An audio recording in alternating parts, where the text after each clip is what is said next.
நேயர்களுக்கு வணக்கம். உழவும் உணவும் என்ற நிகழ்ச்சியில இயற்கை வேளாண்மையில் விளைவிக்கப்பட்ட சிறு தானியங்களை கொண்டு தயாரிக்கப்பட்ட அதாவது உணவுகள் காட்சிப்படுத்தி உலக சாதனைக்கான முயற்சி குறித்து விரிவாக பார்க்கலாம்.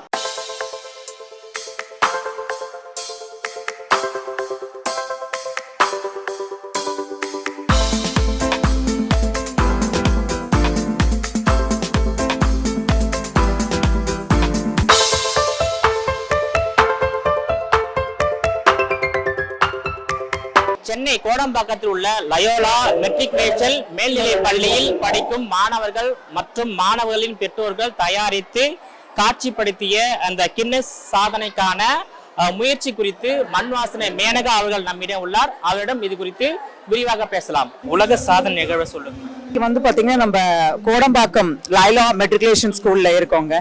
இன்னைக்கு உலகம் சாதனைன்றது பாத்தீங்கன்னா நம்மளோட ஆரோக்கியத்துல தான் இருக்கு. சாதனைன்றது நம்ம இப்ப பெரிய ஆச்சரியமா இருக்கு. ஏன்னா பாத்தீங்கன்னா குழந்தைங்களுக்கு ஆரோக்கியமான இல்லாத ஒரு உலகமா ஆயிப்போச்சு. அப்போ குழந்தைங்க தான் நம்மளுடைய முதுகெலும்பே நம்ம சொல்லலாம்.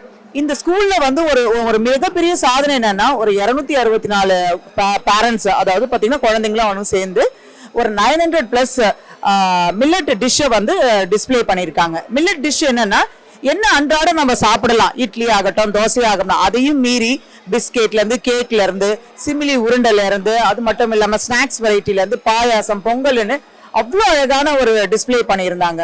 நம்மளுடைய ஆரோக்கியம் எங்க இருக்குன்னு நம்ம கேட்கறதுக்கு கேள்விக்குறியா ஆயிடுச்சு. இப்போ குழந்தைங்களுக்கு இந்த மாதிரி ஒரு எக்ஸிபிஷன் தான் போட்டு நம்ம காட்ட வேண்டிய ஒரு நிலைமை வந்துருச்சு. எப்படி நம்ம இந்த மாதிரி தான் ஒரு டிஷ்ஷஸ்லாம் இருக்கு, பசங்க ஆச்சரியமாவும் பாக்குறாங்க. அவங்க பிள்ளைங்க கிட்ட கேட்டாலும் இந்த வீட்டுல செய்வாங்களான்னு கேட்டா இல்லைன்றாங்க. ஸோ நம்ம இந்த ஸ்கூல் என்ன பண்ணிருக்காங்க, நம்மளுடைய லயோலா ஸ்கூல் என்ன பண்ணிருக்காங்கன்னா, இதை மக்களுக்கு அன்றாட பாத்தீங்கன்னா தினைக்கும் அவங்களோட உணவுல எடுத்துக்கணும். மார்னிங் பிரேக்ஃபாஸ்டா இருந்தாலும் லஞ்சா இருந்தாலும் டின்னரா இருந்தாலும் இந்த மாதிரி எடுத்துக்கணும்ன்றதுக்காக இப்படி ஒரு உலக சாதனை பண்ணும் போது அவங்களுக்கு அந்த சர்டிபிகேட், நான் ஒரு உலக சாதனை எடுத்திருக்கேன், ஸோ இந்த டிஷ்ஷை நம்ம எடுத்து சாப்பிடணும்ன்றது.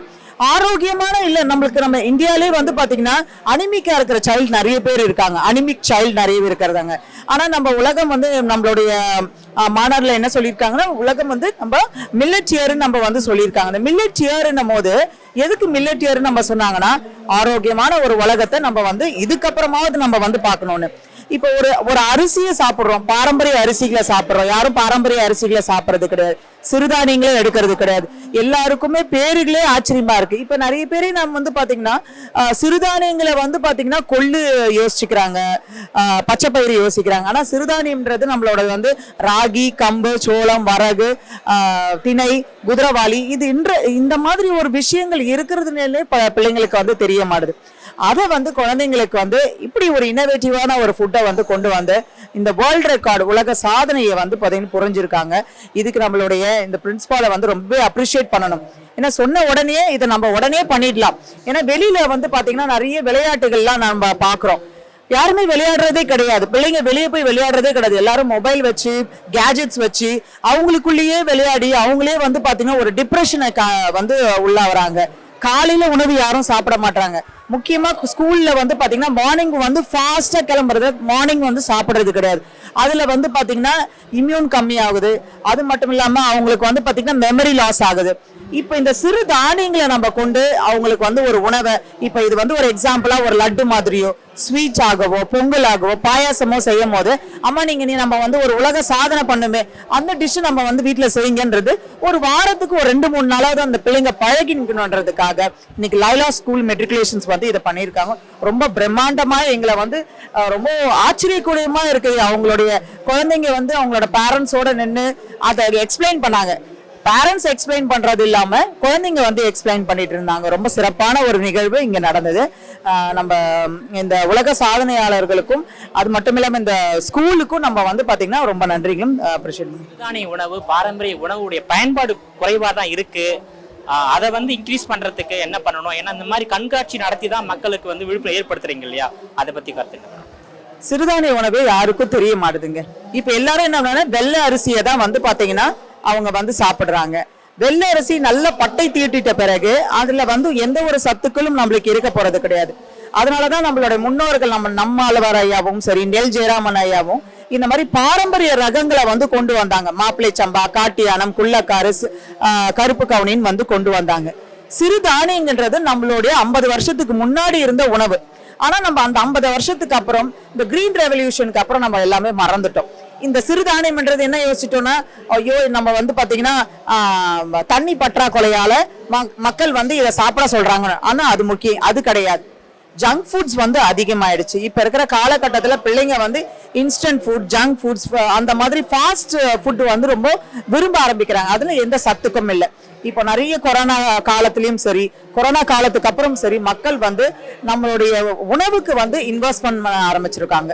அதாவது நம்மளுடைய ஹெல்தியை வந்து ரொம்ப இன்வெஸ்ட்மெண்ட் பண்ண ஆரம்பிச்சிருக்காங்க. இன்வெஸ்ட்மெண்ட் பண்ணும்போது எது ஒரு நல்ல ஆரோக்கியமான உணவுன்னு அவங்க பார்க்கும் போது சிறுதானியங்கள், பட்டை தீட்டப்படாத அரிசி, தானிய வகைகள், அதாவது தானிய வகைகளே வந்து பட்டை தீட்டப்படாத தானியங்களும் இருக்கு. இந்த மாதிரி தானிய வகைகள், ஃப்ரெஷ் ஃப்ரூட்ஸ், வெஜிடபிள்ஸ், இதெல்லாம் வந்து பாத்தீங்கன்னா கருப்பட்டி, நாட்டு சக்கரை, நல்ல ஒரு அவேர்னஸ் எல்லாருக்குமே வந்துருச்சு. வந்துட்ட உடனே அவங்க வந்து இந்த மாதிரி உணவை சாப்பிட்டா நம்மளுடைய உடம்பு வந்து ஆரோக்கியமா இருக்குன்றத முடிவு பண்ணியிருக்காங்க.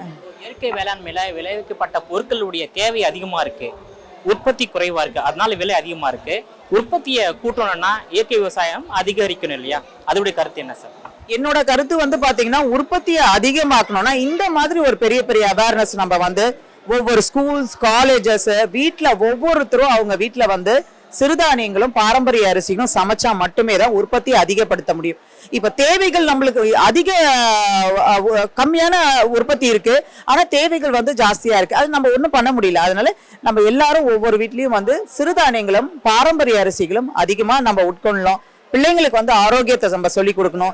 இதுலதான் உங்களுக்கு ஆரோக்கியம் இருக்கு, இதுலதான் வந்து நம்மளோட எதிர்காலம் இருக்கு. நம்மளோட உணவு பழக்கத்தை சொல்லி கொடுக்கணும். நம்மளோட பாட்டிமாரன், நம்மளோட 50 வருஷத்துக்கு முன்னாடி நம்ம பாட்டிகள் செய்யற பாரம்பரிய விஷயங்கள்லாம் இப்ப நம்ம செய்யறதில்ல. ஏதோ நம்ம பேக்டு ஃபுட்டை செஞ்சு முடிச்சிடறோம். அதை விட்டுட்டு நம்மளுடைய பாரம்பரிய அரிசி, சிறுதானியங்களை அதிகமா கொண்டு வரணும்னு நாங்க நினைக்கிறோம். அந்த இயற்கை வேளாண்மையில விளைவிக்கப்பட்ட பொருட்களை பொது சந்தை கொண்டு போகும்போது எல்லாத்துக்கும் ஒரே விலை தான். ரசாயன விவசாயத்தில் விளைவிக்கப்பட்ட ஒரு விலை தான், இயற்கை விவசாயத்தில் விளைவிக்கப்பட்ட பொருள் ஒரு விலை தான். இப்போ இயற்கை வேளாண்மையில விளைவிக்கப்பட்ட பொருள் தனி சந்தை வேணும்னு சொல்லி விவசாயிகள் கோரிக்கை வைக்கிறாங்க. அதுபடி உங்களுக்கு கருத்து மேடம்? அது ஒரு நல்ல கருத்து தானேங்க சொல்லுவேன். நல்லதுக்கும் கெட்டதுக்கும் நம்ம வந்து கண்டிப்பா பிரிச்சு, இப்போ நம்மளுடைய இயற்கை முறையில விளைவிக்கிற பொருட்களை அதுல வந்து ஹீல்டு வந்து கம்மியா கிடைக்குது. அப்போ அது கண்டிப்பா அதோட காஸ்டிங்க இன்க்ரீஸ் ஆகுது. அதை வந்து நம்மளுடைய மக்களுக்கு வந்து கொடுக்கணும், நல்ல பொருட்களை கொடுக்கணும்னு நினைக்கிறாங்க. அது ஒரு நல்ல கருத்து. நானும் அதை வந்து பாத்தீங்கன்னா அப்ரிஷியேட் பண்றேன். தனி சந்தை, தனி விலையும் வேணும், தனி சந்தையும் வேணும்ன்றது என்னோட கருத்து. வணக்கம். இந்த பள்ளியானது 50 ஆண்டு காலமாக தொடர்ந்து கோடம்பாக்கம் பகுதியில் நடத்தி வரக்கூடிய மிகப்பெரிய ஒரு பள்ளி. இங்கு ஒரு 1000 மாணவர்கள் இங்கு படித்துக் கொண்டு இருக்கிறாங்க. இவர்கள் மத்தியில வந்து ஒரு ட்ரெடிஷ்னல் ஃபுட்டை பத்தி ஒரு அவேர்னஸ் கொடுக்கணும் அப்படின்னு சொல்லிட்டு நாங்க ஒரு ஏற்பாடு செய்யலாம் அப்படின்னு சொல்லி எங்க மனசுல தோணின பொழுது ஒரு சின்ன ஒரு விஷயமாவே பட்டுக்கிட்டு இருந்தது. ஸோ அதை வந்து நிவர்த்தி பண்ணுவதற்காக இந்த மில்லட் இயரை கொண்டாடணும் அப்படின்றதுக்காக நாங்கள் ஏற்பாடு பண்ண இந்த maximum number of millet dishes display பண்றதுக்கு உறுதுணையாக மாணவர்களும் பெற்றோர்களும் எங்களுக்கு உறுதுணையாக இருந்து அதை வழி நடத்தினாங்க. அது மிகப்பெரிய ஒரு சாதனையாக இங்க நிறுவப்பட்டு இருக்கிறது. அதற்கு மிக்க மகிழ்ச்சி அடைகிறேன். இந்த வாய்ப்பை கொடுத்த பள்ளி தாளாளருக்கும், ஆசிரியர் பெருமக்களுக்கும், மாணவர்களுக்கும், பெற்றோருக்கும் அனைவருக்கும் நன்றியை தெரிவித்துக் கொள்கிறேன். அனைவருக்கும் வணக்கம். இன்று வந்து நம்ம ஜென்ரேஷன்ல பாத்தீங்கன்னாக்கா சிறுதானிய வகைகள்லாம் வந்து அழிஞ்சுக்கிட்டே வருது. அதே போல இயற்கை விவசாயமும் அழிஞ்சிட்டே வருது. இந்த சிறுதானிய உணவை வந்து ஊக்கப்படுத்தும் விதமாக தான் இந்த கின்னஸ் ரெக்கார்ட் வந்து நம்ம லயோலா பள்ளியில் வந்து அறிமுகப்படுத்தியிருக்காங்க. இதே மாதிரி ஒவ்வொரு பள்ளியிலும் அறிமுகப்படுத்தணும் அப்படின்ட்டு நாங்கள் எல்லாருக்கிட்டையுமே சொல்லிட்டு இருக்கோம். எதனால இந்த சிறுதானிய வகை உணவை நம்ம அறிமுகப்படுத்துறோம் அப்படின்னாக்கா, இன்றைய குழந்தைகளுக்கு வந்து சிறுதானிய உணவுனா என்னன்னு தெரியல, மில்லட் ஐட்டம்னாலும் என்னன்னு தெரியல. அதாவது இது மாதிரி எல்லாம் இருக்கா அப்படின்ற கேட்குற சூழ்நிலையை வந்து உருவாக்கி இருக்காங்க. அதனால சிறுதானிய உணவுல என்னென்ன விட்டமின்ஸ் இருக்கு, என்னென்ன மினரல்ஸ் இருக்கு அப்படின்னு அவங்க புரிஞ்சுக்கிட்டாங்கன்னா அதை உட்கொள்வாங்க. அதை உட்கொள்ளும் போதும் சரி, நம்ம பழைய பாரம்பரிய உணவான இந்த சிறுதானிய உணவுகளை வந்து பழைய விதமா செஞ்சு கொடுக்க முடியல, செஞ்சு கொடுத்தா அவங்க விரும்பலை அப்படின்னும் போது இந்த மாதிரி புதுவிதமா செஞ்சு கொடுக்குறோம். கட்லெட் மாதிரி, நூடுல்ஸ் மாதிரி, மேகி மாதிரி அந்த மாதிரி நாங்கள் ட்ரை பண்ணி கொடுக்கும்போது குழந்தைங்க வந்து ஆரோக்கியமாக இருக்குது, அதை உட்கொள்கிறாங்க. இப்போ நானே பார்த்தீங்கன்னா இப்போ கொழுக்கட்டை செஞ்சுருக்கேன். எதனால் இந்த கொழுக்கட்டை செஞ்சுருக்கோன்னா, நம்ம பாரம்பரிய உணவு குழந்தைங்களுக்கு தெரியணுன்றதுக்காகவே இந்த கொழுக்கட்டை செஞ்சுருக்கேன். அந்த கொழுக்கட்டையை அவங்க விரும்பி சாப்பிடணும் அப்படின்றதுனால அதில் நான் கொஞ்சம் ஃப்ரூட்ஸ் மிக்ஸ் பண்ணியிருக்கேன். அட் த சேம் டைம் என்னன்னாக்கா அந்த கலர் பால்ஸ்லாம் மேலே போட்டிருக்கேன். அந்த டெக்கரேட்டிவாக அவங்க பண்ணாங்கன்னா அந்த கலர்ஃபுல்லாக இருக்கிறத பார்த்து அவங்க விரும்பி சாப்பிட்றாங்க. இப்போ முதல்ல வெறுமை செஞ்சு கொடுத்தாங்கன்னா சாப்பிட மாட்டாங்க. ஆனால் இப்போ கலர்ஃபுல்லாக வெரைட்டியாக பண்ணி கொடுக்கும்போது நல்லா இருக்கு, டேஸ்டியாக இருக்குது அப்படின்னு சாப்பிட்றாங்க. இந்த மாதிரி சிறுதானிய உணவுகளை குழந்தைங்க உட்கொண்டாலே நம்ம ஏகப்பட்ட நோய்களை வந்து அகற்றலாம். இப்போ கேன்சர் வந்து இப்போ சர்வசாதாரணமாக வருது. இப்போ ஆரம்பத்துலேயே ஒரு பேரண்ட்ஸ் கூட சொன்னாங்க, இந்த மாதிரி உணவுகள் சாப்பிட்டோம்னா நம்ம கேன்சர் நோயை வர்றதை தடுக்கலாம் அப்படின்னு. இந்த சிறுதானிய உணவுகளை செய்யும் போது நம்ம ஏலக்காய்லாம் வந்து அந்த காலத்தில் எல்லா ஸ்வீட்லேயும் கலப்பாங்க. ஆனால் இப்போ உள்ள ஜென்ரேஷனில் ஏலக்காய்னா என்னன்னு தெரியல. அந்த ஏலக்காய் டெய்லி உண்ணும்போது கேன்சர் சம்மந்தப்பட்ட நோய்கள்லாம் அகலுது அப்படின்ட்டு ஒரு மருத்துவ குறிப்பு நான் படிச்சிருக்கேன். அதனால குழந்தைங்களுக்கு எப்பவுமே சிறுதானிய உணவு மட்டும்தான் கொடுப்பேன். நான் எங்க வீட்டில் எப்பவுமே இப்போ இல்லை, எப்பவுமே பாரம்பரியமா சிறுதானிய வகை உணவு தான் கொடுத்துட்டு இருக்கேன். காலையில எல்லாருமே ஹெல்த் ட்ரிங்க்ஸ் குடிப்பாங்க. ஆனா நான் என்னன்னாக்கா சத்து மாவு அப்படின்ட்டு அந்த கஞ்சி ப்ரிப்பேர் பண்ணி தான் கொடுப்பேன். இவனும் வந்து அந்த கஞ்சி மாவு குடிக்க மாட்டான், அழுவான். ஒவ்வொரு நாள் ஒவ்வொரு டைப்ல தேன் கலந்து கொடுக்கறது, நாட்டு சக்கரை கலந்து கொடுக்கறது, அந்த மாதிரி நம்ம மருத்துவ ரீதியான உணவுகளை மட்டும்தான் நான் கொடுப்பேன். இதனால வந்து குழந்தைங்களுக்கு நோய் எதிர்ப்பு சக்தியும் உருவாகும், நோய்கள் வராமலும் தடுக்கும். அதனால நான் எப்பவுமே எல்லாருக்குமே சொல்றது அதுதான். எல்லாரும் வந்து வெளியே சொல்லுவாங்க, உள்ள செய்ய மாட்டாங்க அப்படின்னு சொல்லுவாங்க. ஆனா எங்க வீட்டுல ஒவ்வொரு நாள் ஒவ்வொரு டிஷ்ஷு சிறுதானியத்துல தான் நான் ஒரு சார்ட் மாதிரி போட்டு வச்சிருக்கேன். வீக்லி அது வந்து திரும்ப திரும்ப வராது, வீக்லி ஒன்ஸ் தான், வீக்லி ஒன்ஸ் அப்படின்னு போகும். 15 நாளைக்கு ஒரு முறை தான் அந்த டிஷ் வந்து ரிட்டர்ன் வரும். அது மாதிரி சிறுதானிய வகையிலே நிறைய டிஷ்ஷஸ் இருக்கு. அதை நம்ம எப்படி குழந்தைங்களுக்கு ரெடி பண்ணி கொடுக்கறதுன்றது தான் நம்ம யோசிச்சு நம்ம பண்ணி கொடுக்கணும். இதனால நம்ம இயற்கை விவசாயத்தையும் நம்ம காப்பாற்றலாம். இயற்கை விவசாயம் வந்து அழிஞ்சுக்கிட்டே வருது. இந்த சிறுதானிய வகைகள் எந்த அளவுக்கு அழியுதோ இயற்கை விவசாயமும் அழிஞ்சுக்கிட்டே வருது. நம்ம தமிழக அரசும் சரி, நம்ம தமிழக முதல்வர் அவர்களும் சரி, நம்ம சிறுதானிய வகைக்கும் விவசாயிகளுக்கும் எந்த அளவுக்கு முக்கியத்துவம் கொடுத்துருக்காங்க அப்படின்னு எல்லாருக்குமே தெரியும். அதனால இயற்கை விவசாயம் அழியக்கூடாது, இந்த சிறுதானியமும் அழியக்கூடாது என்ற ஒரே நோக்கத்திற்காக இந்த லயோலா மெட்ரிகுலேஷன் பள்ளியில வந்து இந்த வந்து சாதனை படைப்போம் அப்படின்றதுனால இந்த கின்னஸ் ரெக்கார்டுக்காக சிறுதானிய உணவுகள் ரெடி பண்ணியிருக்காங்க. இயற்கையாகவே எங்கள் அம்மா சின்ன வயசுல இருந்தே எங்களுக்கு சிறுதானிய உணவுகளெல்லாம் கொடுத்து வளர்த்தாங்க. அதனால இப்போ உள்ள ஜென்ரேஷனுக்கு இயற்கையாக வரல, உணவு எல்லாமே வந்து மருந்து கலந்து தான் வருது. அதனால நாங்கள் ஆரம்பத்துல இருந்தே நாங்கள் சிறுதானியத்துல தான் பண்ணிட்டு இருக்கோம். இப்போ புதுசாக ஒன்றும் மாறலை. அது இவ்வளோ நாள் வெளியே தெரியாமல் இருந்தது. இப்போ நான் சொல்றதுனால இப்போ எல்லாருக்கும் வெளியே தெரியுது. ஆனால் வாரத்தில் ஒவ்வொரு நாள் ஒவ்வொரு சிறுதானியம் தான் எங்கள் வீட்டில் இருக்கும், எப்பவுமே இருக்கும். நீங்க சிறுதானிய உணவு பாரம்பரிய உணவு தான் சாப்பிட்டு வளர்ந்தீங்க, அதே போல உங்க குழந்தைக்கும் சிறுதானிய உணவு பாரம்பரிய உணவு தான் கொடுக்குறீங்க? அதே தான் கொடுக்குறேன். ஏன்னா அவங்களோட அந்த சிறுதானிய உணவு முறை வந்து அவங்களுக்கு பழக்கப்படுத்தணும்னா நம்ம குழந்தைலேருந்தே பழக்கப்படுத்தினாதான் அவங்க பழகுவாங்க. திடீர்னு வந்து ஒரு டிஷ்ஷை கொடுத்தானா அவங்க வேண்டான்வாங்க. இப்போ சிறுதானிய உணவுல நாங்கள்லாம் அப்பெல்லாம் கேழ்வரகு கஞ்சி, கேழ்வரகு கூழ், கேழ்வரகு களி இதெல்லாம் சாப்பிட்ருக்கோம். ஆனால் இப்போ உள்ள குழந்தைங்களுக்கு கொடுத்து பாருங்க, எனக்கு பிடிக்கல அப்படிம்பாங்க. அதனால அந்த கேழ்வரகுல நம்ம எப்படி டிஷ்ஷு புதுசாக ரெடி பண்ண முடியும் அப்படின்னு யோசிச்சு இப்போ ஒவ்வொன்றா நான் டிஷ்ஷு ரெடி பண்ணிட்டே இருக்கேன்.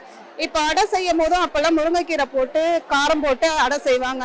ஆனால் குழந்தைங்க சாப்பிடணுமே அப்படின்னு அவங்களுக்கு சீஸ் போட்டு ரெடி பண்ணுறது, அட் த சேம் டைம் இனிப்பு நாட்டு சக்கரை போட்டு ரெடி பண்ணுறது, அந்த மாதிரி நான் டிஷ்ஷு கொஞ்சம் கொஞ்சமாக நாங்களாக ப்ரிப்பேர் பண்ணி நாங்கள் ஒவ்வொரு டிஷ்ஷாக ரெடி பண்ணி அவனுக்கு பழக்கம் பண்ணிகிட்டே இருக்கேன். சிறுதானிய உணவு கண்காட்சியை வந்து பார்த்துருக்கீங்க, எப்படி ஃபீல் பண்ணுறீங்க? ஆக்சுவலாக வந்து வருஷத்துக்கு ஒரு தடவை நம்ம ஃபாத்திமா சர்ச்சில் வந்து இந்த மாதிரி விழாவை வந்து ஃபாதர் நடத்துவாங்க.